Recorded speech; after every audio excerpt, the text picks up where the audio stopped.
Heists are the main endgame activity in GTA Online. Not only are they some of the best ways to make money, but they're also some of the most fun you can have in the game as well. And with the Cayo Perico Heist just releasing, I thought it would be a good time to go through all of the heists in the game, rank them from worst to best, both on things like fun and making money. I've pretty much combined those two aspects and ranked them from worst to best in my opinion. So if you enjoy the video, a thumbs up would be greatly appreciated. Consider subscribing for more stuff like this, and let's jump in. In last place, I had to do it. It's Prison Break. Now, don't get me wrong, I think this is a really cool concept for a heist, breaking out of prison. It's definitely something that had to be in GTA Online. But there's a few main points of this heist that really make it suck. The first one, of course, is the payout. The payout is only $400,000, and you need to do this heist with 4 players, which is the other downside. Which, of course, means if you're splitting that 4 ways, you're only going to get $100,000 per player. Don't know if you've played GTA recently, but most vehicles are around the $2 to $4 million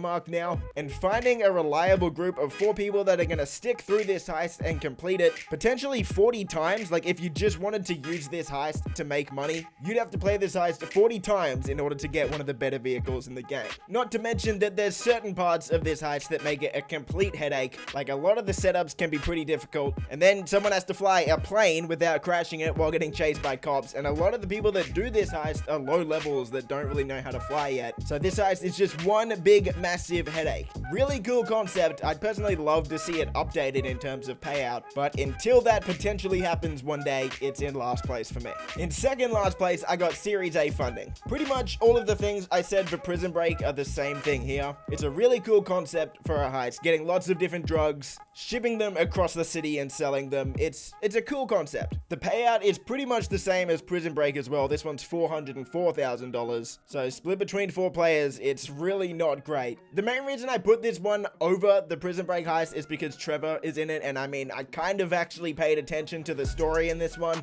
So yeah, and I mean, look, the finale in this one is kind of weak as well, in my opinion. You're literally just driving 2 trucks across the map. When this heist came out in 2015, that was a pretty cool thing to do, but now that pretty much everything in GTA Online just makes us drive things across the map, this heist seems extra boring. So because this one is a little bit easier and the story is a little bit better in this one, I put it just above Prison Break in second last. Next up is the Humane Labs raid. This one pays out $540,000, which is a little bit above the other 2. Again, you need 4 players for this heist. This is pretty much the main problem with all of the beginner heists in this game. And I mean, again, I don't really need to go over too much in this one. The same problems that the other one had. Not great payout, not an overly interesting story. You need 4 people for all of the setups and the finale. If one person leaves, you're done. You need to start again. The finale for this one, though, is a little bit better in my opinion. There's some cool mechanics like breaking into a massive compound, swimming underwater, exiting through a drainage tunnel,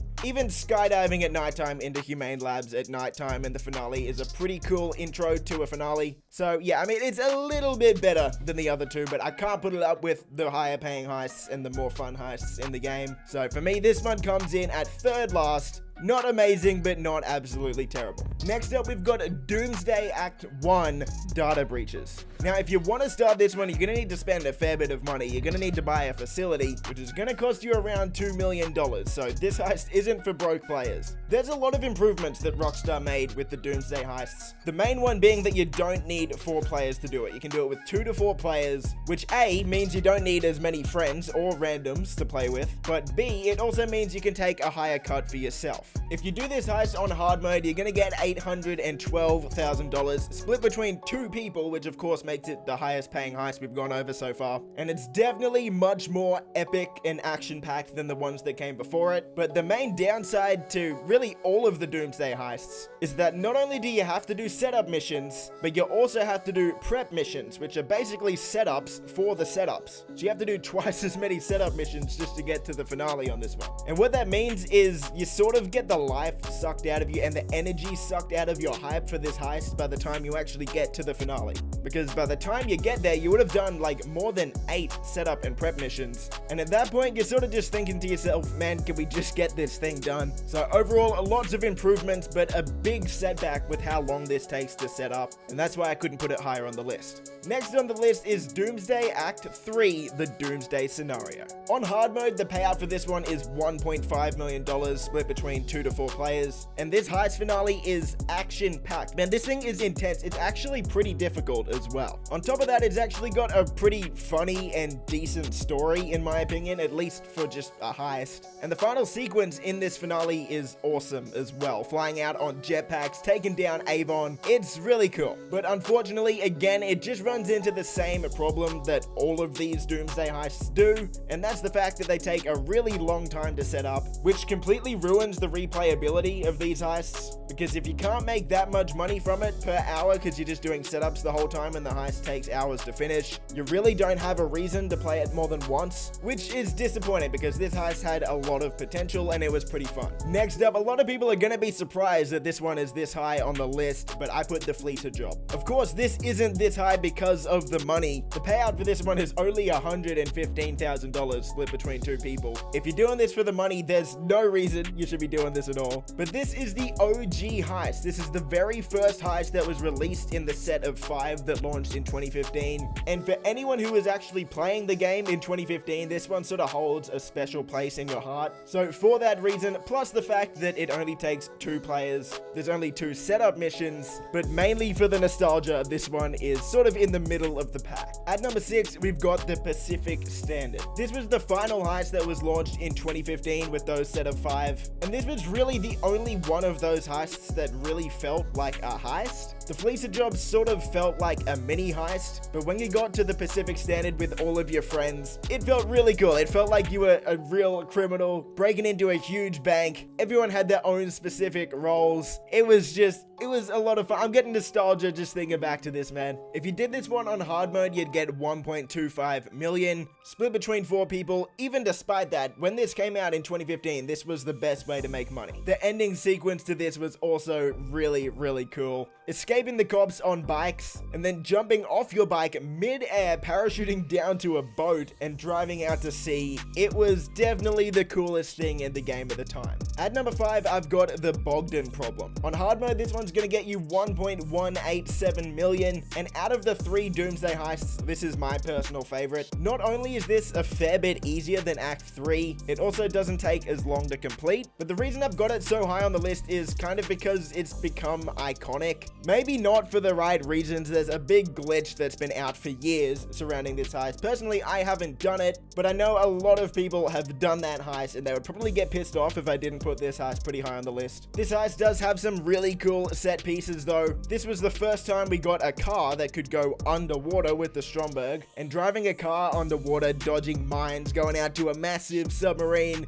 It was really cool. But just like the rest of the Doomsday heists, the main problem with this one is how many preps and setups you have to do to actually get to the finale. So for that reason, I couldn't put it any higher. Coming in at 4, 3, and 2, I've got the Casino Heist on all 3 approaches. In 4th place, I put Aggressive. 3rd place, I put Silent and Sneaky. And in 2nd, I put the Big Con. The Casino Heist completely changed the way heists work in GTA Online. It gave you a new level of freedom, because all of the heists before this were pretty much you're on rails, you have to do exactly what the game tells you. But the Casino Heist gave you a lot more freedom, not quite as much as a lot of the story mode heists, but still, it gave you the freedom to play how you wanted to play. I had to put Aggressive in last out of these 3 though, because you really can't get as much money a lot of the time, because every time you get shot, you're gonna lose a bit of money. But with Silent and Sneaky and the Big Con, you can do it in complete stealth, which means you're never gonna get shot, and you can potentially take up to $3 million depending on what you get in the bowl. Between Silent and Sneaky and the Big Con, personally, I think the Big Con group sex approach is the easiest. So for that reason, that one's slightly ahead of Silent and Sneaky, but Silent and Sneaky sneaky is still really cool. And at number 1, you knew it had to be number 1. It's the brand new Cayo Perico Heist. And there are a ton of reasons why I think this is the best heist in the game. The first and maybe most obvious one is it can be done completely solo. And if you're any good at math, you know if you do it solo, you don't need to split the money with anyone. You can take all of the money for yourself. The heist also doesn't take long to set up at all. You can pretty much complete all of the setups in 30 to 40 minutes if you have the right vehicles. And with the heist finale, lots of people completing it under 10 minutes, you can do this entire heist in an hour completely solo, which means you can make upwards of $1.5 million per hour, which is absolutely insane. Not to mention, we got a completely new island with this heist. It may not be available in free roam like a lot of people wanted, but this is by far the biggest expansion we've had in GTA Online. With all of the other heists, the only additions we really had were a few floors on a few buildings, which made up the heist. Like, if we look at the Casino Heist, for example, all of that took place on like 2 floors of a building. The Cayo Perico Heist gave us an entire island, and Rockstar basically said just approach how you want to. Go in loud if you want, sneak in if you want, drop from the sky if you want. You can even kill guards and take their vehicles, drive them wherever you want around the map. You can literally play this however you want. And when you combine player freedom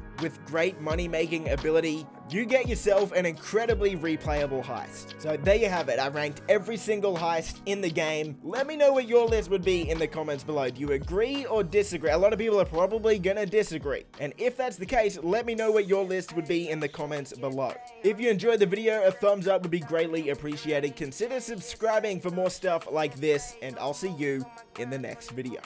Boys! Favorite color, money green. Paper. I've been on my grind since I was in the 7th grade. Had my first kid, I was only 17.